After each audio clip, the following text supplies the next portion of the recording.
السلام علیکم۔ مزید ناولز کے لیے ہمارے چینل کو سبسکرائب کر لیں۔ امارا 2 دن پہلے شنایا کے باعث یوسف کے ہاتھوں ہوئی اپنی بے عزتی نہیں بھولی تھی، اس لیے وہ موقع کی طاق میں تھی اس سے بدلہ لے سکے، اور آج اسے موقع مل چکا تھا۔ وہ خاموشی سے بابا جان کے کمرے میں گئی، لبوں پر تجزیہ مسکراہٹ تھی۔ بابا جان اس وقت باتھ روم میں تھے۔ وہ جلدی سے آگے بڑھی اور سائڈ ٹیبل پر پڑی ٹرے میں چائے کا کپ اٹھایا اور چائے کپڑوں پر گرا دی۔ سفید شلوار سوٹ پر چائے گرتے ہی بدنما نشان چھوڑ گئی تھی۔ اس نے کپ کو بیڈ کے ایک کونے کی طرف یوں رکھا کہ دیکھنے پر محسوس ہو کہ بے دھیانی میں کپ رکھا گیا ہے اور کپ لڑکھڑا گیا ہے، جس کی وجہ سے کپڑے خراب ہو گئے ہیں۔ ٹرے ہاتھ میں لیے وہ مسکراتی ہوئی کمرے سے باہر چلی گئی۔ شنایا بی بی، اب تمہاری شامت پکی، وہ نفرت سے کہتے ہوئے بڑبڑائی، اور باقی سب اس کی امید کے مطابق ہوا۔ میر بختیور چیختے چلاتے باہر آئے۔ شنایا جو کچن میں برتن صاف کر رہی تھی، اسے بالوں سے گھسیٹتے ہوئے لانچ میں آئے۔ بال کھینچنے کی وجہ سے کھل کر پشت پر بکھر گئے تھے۔ اسے لان تان کرتے ہوئے میر بختیور نے اس پر ہاتھ اٹھانے سے بھی گریز نہ کیا، اور یہ منظر دیکھ کر ایک طرف کھڑی امارا کے دل میں ٹھنڈ سی اتر گئی۔ سر جھٹک کر اس نے سامنے دیکھا جہاں بابا جان ابھی بھی چلا رہے تھے، تم انتہائی گھٹیا درجے کی لڑکی ہو، پتہ نہیں کیا کھا کر جنم دیا ہے تمہاری ماں نے تمہیں، کام کی نہ کاج کی، دشمن اناج کی۔ تھو ہے تم پر اور ان پر جنہوں نے تمہاری ایسی تربیت کی، کسی کام کی عقل نہیں ہے تم میں، ہر کام بگاڑ کر رکھ دیتی ہو، جاہل، تنفر سے کہا گیا، اور وہ روتے ہوئے اپنا قصور نہ ہونے کے باوجود ان کی پھٹکار سن رہی تھی۔ اس کے سوا کوئی چارہ نہیں تھا۔ میر بختیور تن فن کرتے وہاں سے چلے گئے۔ اپنے کمرے کے دروازے سے نکلتے یوسف نے بابا کی ایک ایک بات سنی تھی، ان کا شنایا پر ہاتھ اٹھانا بھی دیکھا تھا۔ نفرت سی ہو رہی تھی اسے سب گھر والوں سے، مٹھیاں بھیجی گئیں، آنکھوں میں سرخی سی چھا گئی، لیکن وہ بے بس تھا۔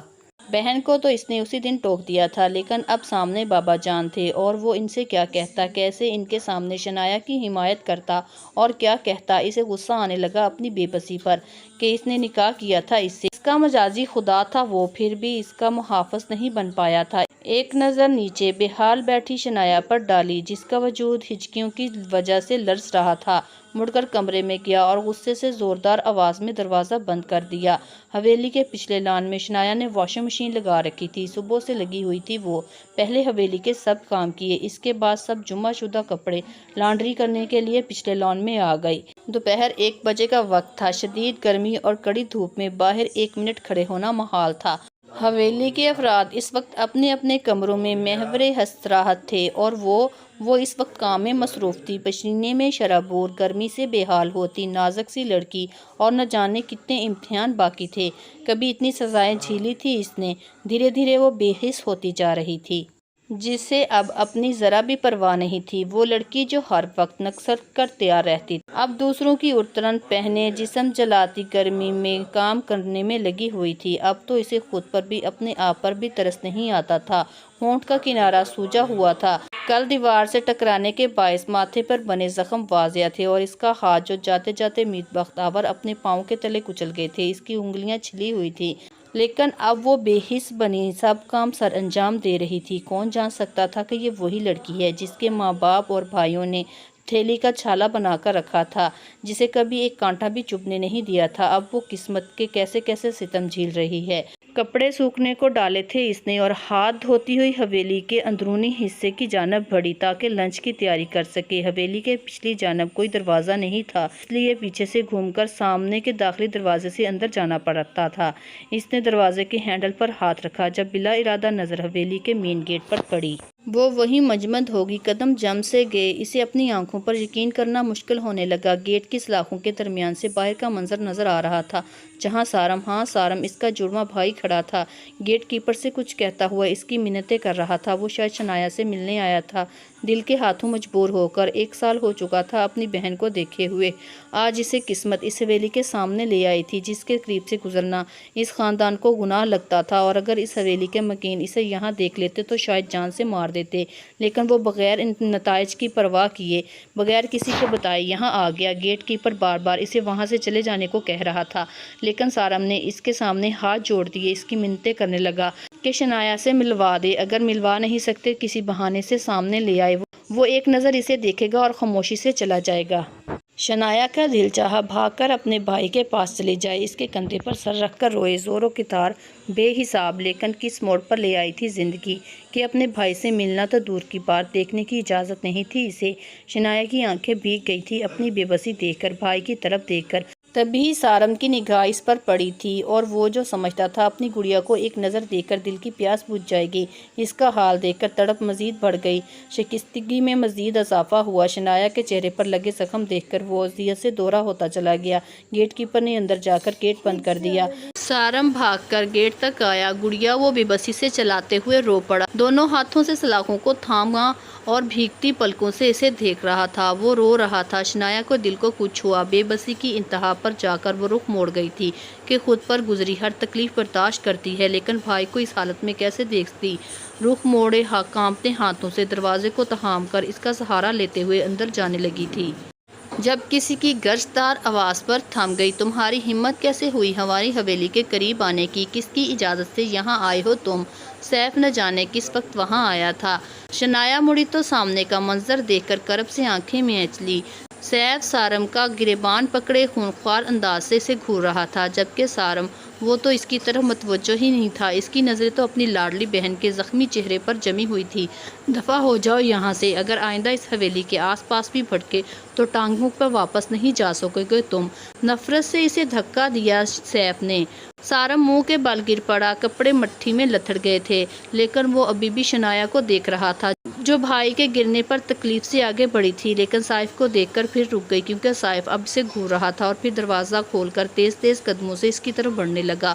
گیٹ کیپر نے سارم کو اٹھایا اور دھکے دے کر گیٹ سے دور کر دیا۔ سیف نے شنایا کے قریب آتے ہی تیز سے اس کے بالوں کو پکڑا۔ کیا لینے آئی تھی تم یہاں؟ جانتی ہو نا ونی کے اصول، پھر کیوں آئی تھی اس کے سامنے؟ شنایا نے روتے ہوئے اس کے ہاتھوں سے اپنے بال چھڑوانے چاہے۔ بتاؤ تم نے بلایا تھا اسے یہاں، کتنی بار آ چکا ہے وہ تم سے ملنے، کب سے چل رہا ہے یہ سب؟ ہماری آنکھوں میں دھول جھونک رہی ہو تم۔ اس نے الٹے ہاتھ کا تھپڑ رسید کیا تھا اسے اور اس کا بازو مروڑا تھا۔ شنایا کے منہ سے چیخ نکلی۔ تبھی یوسف حویلی کے داخلی دروازے سے اندر داخل ہوا۔ ایک پل کو سارا منظر دیکھ کر چکرا کر رہ گیا، لب سختی سے بھینچے، بمشکل اپنا غصہ کنٹرول کرتے ان کی طرف بڑھا۔ اگر دوبارہ ایسا کچھ دیکھا نا تو زندہ زمین میں گاڑ دوں گا تمہیں، سمجھی؟ ایک ہاتھ سے اس کا بازو مروڑ رکھا تھا اور دوسرے ہاتھ سے اس کی تھوڑی دبوچی۔ شنایا نے ضبط کرتے ہوئے آنکھیں سختی سے مینچی، یوں لگ رہا تھا جیسے بازو ٹوٹ جائے گا۔ سیف چھوڑو اسے، قریب سے کوئی آواز ابھری تھی۔ شنایا نے آنکھیں کھولی۔ یوسف کھڑا تھا ان سے کچھ فاصلے پر، شنایا کی طرف ایک نظر ڈال بغیر سیف سے مخاطب ہوا۔ سیف حیران ہوا اس کی بات پر۔ یوسف یہ لڑکی، اس نے کچھ کہنا چاہا، لیکن یوسف کے چہرے پر ابھرتے سخت تاثرات دیکھ کر رک گیا۔ سیف کہا نہ چھوڑو اسے، بے تاثر لہجے میں کہا تھا اس انداز دو ٹوک تھا۔ سیف نے لب بھینچے شنایا کو زور سے دھکا دیتے ہوئے چھوڑ دیا۔ شنایا لڑکھڑا گئی، یوسف سے ٹکرا کر زمین بوس ہونے والی تھی، جب یوسف نے اس کا ہاتھ تھام کر اسے گرنے سے بچایا۔ سیف نے سلگتی آنکھوں سے یہ منظر دیکھا، وہ سنبھل گئی اور حیران نظروں سے یوسف کو دیکھنے لگی۔ یوسف نے نظریں جھکا کر اپنے ہاتھ میں موجود اس کے ہاتھ کو دیکھا۔ بھابا جان کے بھاری جوتوں تلے کچلا گیا زخمی ہاتھ، چھلی ہوئی انگلیاں، اس کی آنکھوں میں مرچیں سی بھر گئی۔ خود پر ضبط کرتے ہوئے اگلے ہی پل یوسف نے اس کا ہاتھ چھوڑ دیا۔ شنایا یکٹک اس کے چہرے کو دیکھ رہی تھی۔ سفید کرتا شلوار میں ملبوس، ہیزل گرین آنکھیں، پیشانی پر بکھرے بال، چہرے پر ہلکی ہلکی داڑھی جو کہ اس کی سفید رنگت پر بہت جچ رہی تھی، لیکن کچھ تو تھا جو عجیب تھا، بہت عجیب۔ شادی کے اس ایک سال میں آج پہلی بار شنایا نے اسے قریب سے اتنے غور سے دیکھا تھا، اور اسے لگا جیسے اس نے پہلے یہ چہرہ دیکھ رکھا ہے، لیکن کہاں وہ الجھی، باوجود کوشش کے اسے یاد نہیں آیا۔ یوسف نے اسے خود کو بغور دیکھتے پایا تو رخ موڑ گیا اور لمبے لمبے ڈھاگ بھرتا اندر چلا گیا۔ وہ شنایا کو شعلہ باز نظروں سے تکتا، غصے سے پھر سے حویلی میں چلا گیا۔ شہر کی زندگی سے اکتا سی گئی تھی وہ۔ پہلی بار کسی گاؤں میں جا کر میلے دیکھنے کا اتفاق ہوا تھا، اس لیے وہ دونوں بھی خوش تھیں۔ انہوں نے جھولے بھی لیے۔ لارائے بہت ڈرپوک تھی، جھولے میں بیٹھتے ہوئے چیخ رہی تھی، لیکن شنایا اور پریشے اسے اپنے ساتھ کھینچ کر بٹھا لیا تھا، اور وہ تھی اور اس کی چیخیں۔ پریشے اور شنایا اس کی حالت پر ہنس ہنس کر بے حال ہو رہی تھی۔ بالآخر اس پر ترس کھا کر انہوں نے جھولا رکوایا اور نیچے اتر گئی۔ لارائب کو چکر آ رہے تھے، اسے ایک جانب بٹھا کر شنایا ایک طرف لگے ٹھیلے سے شربت کا گلاس لے آئی اور انہیں دیے۔ کچھ دیر بعد لارائب کی طبیعت سنبھلی، وہ لوگ آگے بڑھ گئیں۔ ایک طرف گول گپوں کا ٹھیلا دیکھ کر شنایا بے قابو ہوتی انہیں کھینچ کر اسی طرف لے گئی۔ دونوں جانتی تھی شنایا پاگل ہے گول گپوں کے لیے، اور اب وہ تینوں ایک دوسرے کے ساتھ شرارتیں کرتی، ہنستی مسکراتی گول گپے کھا رہی تھی، اس بات سے بے خبر۔ دور کسی کی نظریں ان پر جمی ہوئی تھی جو مسلسل ان کا پیچھا کر رہی تھی۔ جب سے وہ تینوں میلے کی جگہ پر داخل ہوئی تھی تب سے گول گپے کھانے کے بعد وہاں رقم ادا کی اور شنایا انہیں لے کر آگے بڑھ گئی۔ اب جب آنے کا موقع مل ہی گیا ہے تو جلدی واپس کیوں جاتی، اچھی طرح اس موقع کا فائدہ اٹھانا تھا اسے۔ ہنستی کھلکھلاتی زندگی سے لطف اندوز ہوتی وہ جا رہی تھی جب ایک جگہ رک گئی۔ لارائب اور پریشے جو کہ اس کے ساتھ چل رہی تھی اسے رکتا دیکھ کر رک گئی۔ اس کی نظروں کے تعاقب میں دیکھا جہاں چوڑیوں کو سٹال لگا ہوا تھا۔ شنایا بے خود سی ہوتی سٹال کی جانب بڑھی اور دونوں اس کے ساتھ چلی آئیں۔ وہ کانچ کی چوڑیاں تھیں، مختلف رنگوں کی۔ شنایا نے سامنے لٹکے چوڑیوں کے گچھوں پر ہاتھ پھیرا۔ تمہیں پتہ ہے پریشے، مجھے کانچ کی چوڑیاں بہت اچھی لگتی ہیں، وہ کھوئے کھوئے سے لہجے میں بول رہی تھی۔ پریشے اور لارائب نے اس کے چہرے پر ابھرتے خوبصورت رنگوں کو دیکھا جو اسے مزید حسین بنا رہے تھے۔ پوچھو کیوں، وہ کہہ رہی تھی کیوں، پریشے کی بجائے لارائب نے پوچھا۔ دونوں مسکراتی ہوئی اس کی طرف دیکھ رہی تھی۔ میں نے بہت ساری جگہوں پر یہ سین دیکھا ہے، فلموں ڈراموں میں، جہاں ہیرو اپنے ہاتھوں سے ہیروئن کو چوڑیاں پہناتا ہے، کانچ کی چوڑیاں۔ میں سوچتی ہوں کتنے حسین لمحات ہوں گے نا وہ، جب میرا ہمسفر خود اپنے ہاتھوں سے میری کلائیوں میں چوڑیاں پہنائے گا، میری کلائیوں کو سجائے گا۔ وہ کسی اور ہی دیس میں پہنچی ہوئی تھی جبکہ اسٹال کا مالک سوالیہ نظروں سے انہیں دیکھ رہا تھا۔ میڈم ہوش میں آئیے، آپ اس وقت اپنے ہمسفر کے ساتھ نہیں، ہمارے ساتھ کھڑی ہیں میلے میں، لوگوں کے رش میں۔ پریشے نے اس کی آنکھوں کے سامنے چٹکی بجائی۔ شنایا چونکی، پھر ہوش میں آتے ہوئے ہی شرما گئی۔ بھیا یہ چوڑیاں کتنے کی ہے، اس نے سرخ اور سبز رنگ کی کانچ کی چوڑیوں پر ہاتھ رکھ کر پوچھا۔ پھر وہ چوڑیاں خرید کر وہیں کھڑے کھڑے پہننے لگی۔ میں پہنا دوں، دکاندار نے پیشکش کی۔ بہت شکریہ، میرے اپنے ہاتھ سلامت ہے، شنایا نے اسے گھوری سے نوازا تلخ لہجے میں کہتے ہوئے۔